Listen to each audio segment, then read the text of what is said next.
Hi everyone, today we're making fresh strawberry milk in both hot and cold versions. I can only tell you that kids will love it very much.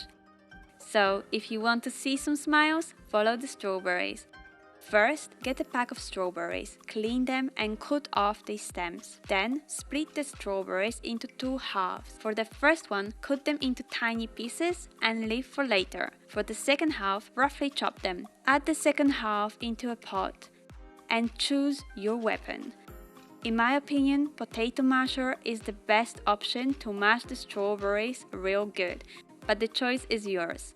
Add some sugar depending on how sweet your strawberries are. Mine were not that sweet, so I added 3 teaspoons. Let the sugar dissolve on a low heat and stir often. When it begins to boil, keep it for 2 or 3 more minutes, so roughly 5 minutes overall. For the cold version, pour the cooled down strawberry sauce, diced strawberries, and ice cubes. To make it extra pretty, you can freeze the ice cubes with strawberries in them.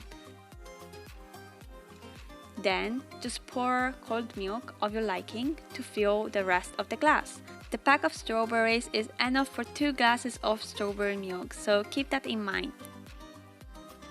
So cute, isn't it? Also, because you heat those strawberries, the taste is so much better compared to simply using a blender. For the hot version, you want to use the strawberry sauce when it's still hot. Then fill the glass with diced strawberries and top up with warm milk.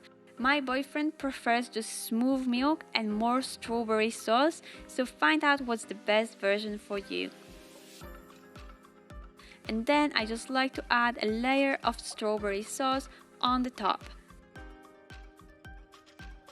And that's it. Super simple and super cute. Thanks for watching and subscribing.